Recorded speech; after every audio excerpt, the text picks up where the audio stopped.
We're in the middle of the 9 days, and in fact, since the beginning of the 9 days, Wednesday night, Thursday night, and Friday after Mincha, the Rebbe spoke. First spoke in his house, and primarily what the Rebbe is stressing very strongly is based on the pasuk of today's Haftarah. I think it's the last pasuk of today's Haftarah. Tzion b'mishpat yipadeh v'shaveha b'tzaka. That Tzion refers to Knesset Yisrael, because Am Yisrael will be redeemed through Mishpat, and its captive will be redeemed through Tzedakah. Rebbe brings a tight from the Alter Rebbe and Lekutei Torah. In fact, today, someone in the Farbrengen, the Rebbe refers to the Alter Rebbe says of Lekutei Torah, and mentioning the name Lekutei Torah, the Rebbe right away said, what's the title of Lekutei Torah? Lekutei Torah, what is title of the word? The name of the Alter Rebbe's Chassidus on Chumashim of Vayikra Midbar Devarim. Lekutei Torah is a likud. It's taken together in Yanim and Torah from all parts of Torah. That's what Lekutei Torah is. It's a likud. It's a compiling in Yanim from all areas of Torah. Regardless, the Alter Rebbe teaches, what does Mishpat mean? Mishpat means halacha. Tzion da Mishpat Yipadeh means through learning halacha, Tzion will be redeemed out of Golus. And then the pasuk continues, Vishaveha b'tzaka, which also refers to the Yiddish captives will be redeemed through tzaka. So therefore the Rebbe urges very, very strongly, based on what he has spoken in previous years, and just mentioned each time he spoke last week, the Rebbe urged very strongly that we utilize these days, that these are opportune days of opportunity to excel in the giving of tzaka, as well as also to be meitef in the learning of Torah, and particularly in the learning of Torah of halacha. As Rebbe also stresses, proper union to learn these days is the inyanim that have a shaykhs to Beis HaMikdash, Beis HaBchira, and in halacha we have it in the Rambam of Hilchos Beis HaBchira, and another inyan which the Rebbe has been urging very strongly, and we'll get to it shortly, the Rebbe spoke about it today as well, is to utilize these days, that these are appropriate days to make siyumin. To make siyumim on Masechtas. The Rebbe expressed himself this afternoon that by us making siyumim, this will lead to it that the Rebishter will make a siyum, meaning the men, the Rebishter will make it then to the Golus. Now let's go back to the beginning of today's Farbrengen. The Rebbe began the Farbrengen that today is Shabbos Chazon. And simple reason why it's called Shabbos Chazon is because of the Haftarah. Today's Haftarah, which is the third of the Haftarahs of Bein HaMetzarim, there are 3 Shabbosim and Bein HaMetzarim. The third of them, which is Shabbos Chazon, begins with Chazon Yishayahu. The type of Chazon is to see, is vision. And there's a famous explanation from Rabbi Yitzchak of Batiches, where he explains that what's the whole meaning of Shabbos Chazon, that this is a proper Shabbos, where the Rebishter shows the third Beis HaMikdash. And that's the meaning of Chazon, we can envision the third Beis HaMikdash, and there's a lengthy mashal from Rabbi Yitzchak of Batiches, which the Rebbe brings in the Sichas, of a father that gave a very expensive garment to his child. And the child didn't treasure it, and actually the garment fell apart. And after the garment fell apart, the child came back to the father, and the father said, you know what, I'll give you another chance. I'll give you again this very dear and precious garment. And so he did. But after the second time, and the garment again did not hold out, the father did not give the child this precious garment again. However, the father made up the garment. And he keeps it in his closet. And from time to time, he takes this very dear and precious and meaningful garment to the child, takes this garment and shows it to him, and reminds him that when and if he will act properly, he will again award him this garment. And the same Rabbi Yitzchak of Batiches says is the meaning of the third Beis HaMikdash, relating to Shabbos Chazon. This is a Shabbos when Chazon, the one who Zeicha can see on this Shabbos the third Beis HaMikdash. But as the Rebbe right away at the beginning of Farbrengen brought out, that really this has a shaykhs to every Yid. And every Yid has a shaykhs that on this Shabbos we get to see the third Beis HaMikdash. Even though we ourselves cannot see it. There's an expression in Chazal, Afal Gav, even though the Ihu lo yichazi, he cannot see it, Mazlaihu chazer. Every Yid, every person has his Mazl. And the Mazl can't see it. In other words, the Sheresh HaNeshama, it's Chfein Mechziris that learns, the Sheresh HaNeshama is called the Mazel of the Neshama. But at the same time, the Rebbe stressed, what's the type of Mazel? Mazel is Meloshen Noizel. When something drops, keeps on dripping, in Hebrew it's called Noizel. What's the type in Ruchnius? Even though this Mazel is Lamaila, but nonetheless, being that this Mazel is the Sheresh of this, each and every one individual Neshama, so this Mazel drips, that it keeps on getting closer and closer and has a shaykhus each and every year. The Mela, it penetrates into each sheet as well. And the Rebbe says when it penetrates into a person, it takes through the entire person, not only his head, but also his feet. It affects the entire body of the person. And when we're talking about a union of the Beit HaMikdash relating to feet, to the feet which we walk on, there's a very obvious shaykhus. What's the expression when a Yid went to the Beit HaMikdash? When a Yid went to the Beit HaMikdash, the expression is, Gemara, a Yid is oile regel. How did a Yid go to the Beit HaMikdash? He was oile, he went up. Actually, it's a spiritual elevation. When a Yid came to the Beit HaMikdash, it's called Aliyah, but it's called Aliyah leregel. But a simple meaning in Aliyah leregel means a Yid would go for Yontif, regolim, shalish regolim, akol yomim tovim. But at the same time, it's also an indication that how did he go? He went with his raglayim. So Mamela, what's the pshat when a Yid goes to the Beit HaMikdash with his raglayim? It means that it has an effect on the entire person. Not only on the upper half of the person, on the intellect of the person, but it affects the entire person. That the entire person becomes penetrated with the concept of Beit HaMikdash. But the same that Rebbe is saying, when we're talking now, Shabbos Chazoin, when the Mazel of a Yid, Mazel of the Neshama, sees the Beit HaMikdash, so it's also something which has an effect on the entire person. And when we're talking, as mentioned earlier, we are in the weeks of Bein HaMitzorim, and these weeks of Bein HaMitzorim, today already the last of the weeks of Bein HaMitzorim, and from the 3 Shabbosim of Bein HaMitzorim, we will be entering the 7 weeks of Nechama. As of next Shabbos, we will have Shabbos Nachmo, and the expression goes, Shiva de Nechemte. There are 7 weeks of Nechama, of condolence, which bring out how the Rebbe is expressing a condolence to Yidden on the fact that he has destroyed the Beit HaMikdash.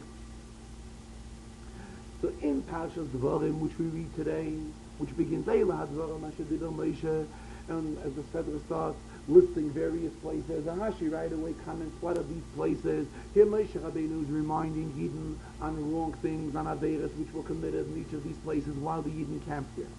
But again, let us notice one thing, that when Moshe Rabbeinu is mentioning wrong things which the Yidden did, even to the extent of the place where the Yidden worshipped Avodah Zarah, which worshipping Avodah Zarah is the worst of things that a Yid can do.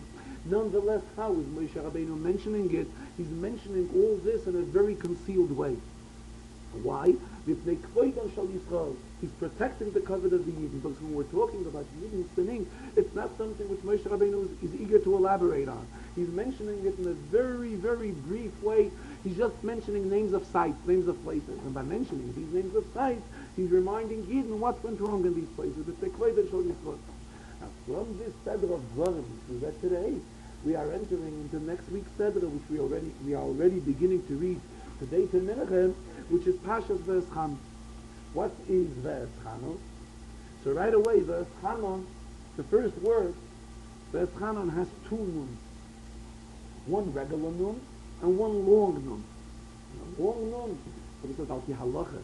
When a Sefer writes, or anything that he writes, and he writes a long nun, the long nun always has to cross below the line and enter into the next line. In other words, what does this show in Ruchnius? It shows the Inyan of the Hamshachah, of the Rebbe has already mentioned several times, last couple of months. There's the Gemara. The Gemara told us in the end of the Masechta Brachos, Haroya Aaron B'chaloin. If he sees Aaron, if one sees Aaron in his dream, the Gemara says he can expect nisim, he can expect miracles. Then the Gemara continues, Haroya Nisan B'chaloin. If he sees the concept of the month of Nisan, the word of Nisan, he can expect Nisei Nisim. Many Nisim, an abundance of Nisim. What's the pshat in the Gemara? Pshat in the Gemara, simple meaning in the Gemara is simple. because the nun in the word relates to Nisan. So it's already a few months that the Rebbe has been mentioning at several occasions that this year is Tafshin Mem Tes. The Rebbe refers to this year as the year of Tashmate. What's the title of Tashmate? There's a pasuk in Chumash, Tashmate Yodecha. What does that mean? It comes Shemitah, it comes the seventh year, it's called Shemitah. Shemitah is from the word Shomate, Tashmate. What's meant? You owe somebody, one is indebted to somebody else, and the debt is erased. That's called Tashmate, Shomate. Corresponds to the halachas of Shemitah. In Shemitah we know that if one owes money to somebody else, the one who the money is owed to is not allowed to go ahead and claim as chayiv. And for this reason we know we make a pruzbul before we enter Shemitah. A pruzbul gives an allowance for a person to collect his debt from Shemitah. The other title is, what is the meaning of this year? Tafshim and Tes. Shnat Hashmeit Yodecha. This is the year when we are stressing from the Rebbeinu Shalom that the Rebbeinu should erase, and the Rebbeinu should erase all the debts which we owe him. Yidden are indebted to HaKadosh Baruch Hu. However, where this year is a reminder to HaKadosh Baruch Hu that the Rebbeinu should wipe out all the chayvus, all the debts which we owe him. From this year, we are entering into Tafshin Nun. The Rebbe already mentioned that Tafshin Nun abbreviates to Hei Shnas Nisim. That's what's coming here. Why? Because the meaning of Nun corresponds to the concept of Nes. Now that this week's Sedre is Vo'es Chanon has two Nun. And it has the second Nun is a long Nun, a longer Nun. That shows the meaning of Hamshach. In other words, that it will come down into Payil. And they added on especially the word Vo'es Chanon starts with a Vav. Vav is always a meaning of Hemshach, continuity.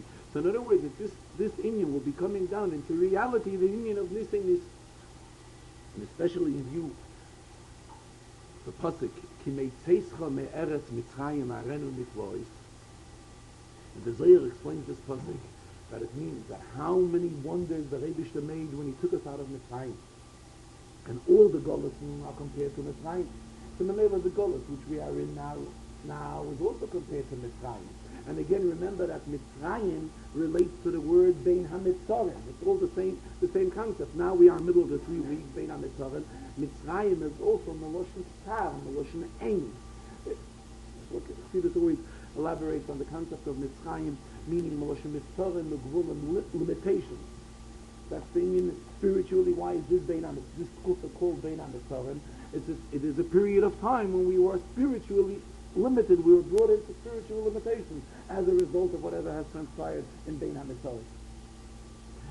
So the male of this Golos is also called Hashem Mitzrayim. However, the Prophet tells us, Ki meitzeischa me'eretz Mitzrayim arenu nitvois. That the Rebbe says, how many wonders he did, miracles and wonders he performed when he took us out of Mitzrayim. The wonders and miracles which will happen when he will take us out of this Golos will be much further and bigger, much more. The male of this is the union of the Eschanon. And the Eschanon we read on the first Shabbos of Shiva Benechemta already. That's already after Tisha B'Av. That's already we are reading when we begin the weeks of Nechama. And here we are stressing the union of the two Nuns. Two Nuns relating to the union of Nisim, which just relates to the tremendous amount of niflois, of wonders which the Rebbe will perform when he will take us out of this Golos. And here the Rebbe went into an union in this week's Seder, and today's Seder, what happened with the Bnei Gad and Bnei Reuven. The Bnei Gad and Bnei Reuven, they wanted to remain on the other side of the Hayarli. So they came to Moshe Rabbeinu, and they told him that we will set up housing for our sheep, housing for our children, and we will join with you to go across the Yarden and be involved in the battle, conquering the other side of the Yarden, Eretz Yisrael, and then we will come back, because they claim that the Pasuk uses the expression Mikna Rav. They had an abundance of feed, cattle, and they felt that for their feed and cattle, the territory, the land of Ever HaYarden is much more suitable than to go into Eretz Yisrael. So we know that Chazal bring it to our attention that when they spoke to Moshe Rabbeinu, what did they say? They will set up housing for their cattle and housing for their children. When Moshe Rabbeinu repeats to them this arrangement, Moshe the Rebbe says, who's a true Roye Yisrael and is guiding Yidden how they should act. When Moshe Rabbeinu repeats this arrangement, he says, you will set up housing for your children and then houses for your cattle. Because how taka true, how dear Torah Chosal V'Meinu Shel Yisrael, Torah gives in consideration and takes in consideration and protects a Yid's money, but at the same time, the person has to know what is the most dearest of all. Most dearest, the most precious of all is his children. The Mele has to realize that when he's setting up housing, first he has to set up housing for his children, and then he has to set up housing for his cattle. But so this is how Moshe Rabbeinu criticized the Bnei Gad, the Bnei Ruvain, how they, you see, their view was at first they wanted to take care of their Gashmi's things, and to them their cattle was very dear. So they said first we will set up the proper barns and housing which is needed for their cattle. But Moshe Rabbeinu criticized them. First the person has to take care of his needs of his children, and then after taking care of his needs of his children, he can take care of his needs of his cattle. Nonetheless, there's another question that arises. The Bnei Gad and Bnei Ruvain, they came to Moshe, and as the Pasuk uses the expression mikneras, they had a tremendous amount of tea of cattle. Why did they have more than all other Yidden? I mean, everybody wanted to get out of the time. So how is it that throughout all the years in the Midbar, they had much more feed, more cattle than all other Shvatim? So the Rebbe says, as far as Bnei Reuven, we can understand, because Reuven was the player of Yaakov. So we know that a player gets a double share in the Yerusha. So that is why the Bnei Reuven had more than all other Shvatim. However, the question arises, the Bnei Gad. Why did the Bnei Gad, how would the Bnei Gad manage to have more cattle than anyone else of the Shvatim? The Rebbe brought some Sfarim. The Yidden, the Midbar, were fed with the man. Regarding the man, there's an expression in the Torah, Chazarah Gad, which corresponds to the word God, which means that the Bnei Gad really utilized the man more than all other Shvatim. And we know that when a person ate man, any taste of any food he wanted, he was able to have, besides a few exceptions. So Mamela, the Bnei Gad, they were really involved in utilizing the man to its fullest capacity. So therefore they did not use up as many cattle, as many behemoths, as people from other Shvatim did. So that is why when it came after being 40 years in the Midbar, they were ready to enter Eretz Yisrael. The Bnei Gad, together with the Bnei Reuven, who inherited a double share in Yerusha, they were loaded with much more fee and cattle than all other Shvatim.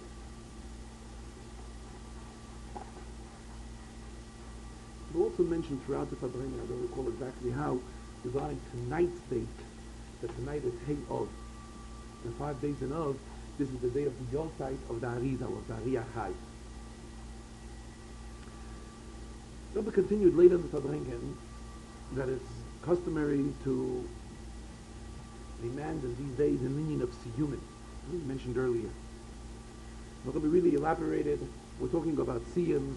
Any type of siyum is really praiseworthy in these days, and it's something that's very meaningful, and people should utilize it and arrange for siyumim in these days.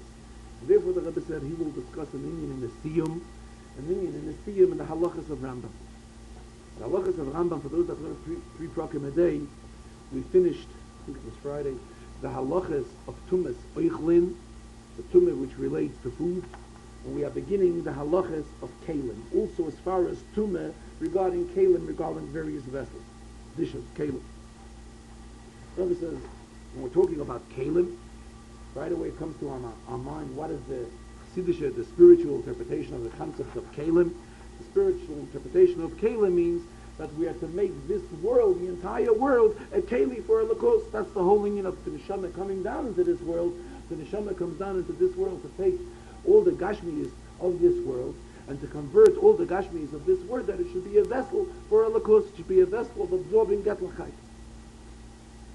What is the union of the halachas of Tumas Oichlin? So let us refer to the last halacha in the Rambam.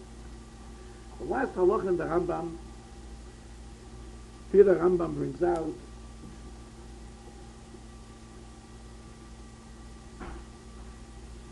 that Chassidim or Rishonim were careful that they would eat. We know in halacha there's a concept of chulin and kodeshim. Kodeshim means food that relates to karbanas and so forth. Chulin means regular weekday food, regular food. But nonetheless, Chassidim and Rishonim were careful, even when they are eating their regular food, they should eat it b'tahara, in a level of purity. And the Rambam goes on that prishus, being separated from tumah, and not intermingling with people that do eat food b'tumah, this brings to a special purity lidei taras haguf memaisem haroyim, that the guf should be pure from evil maisim.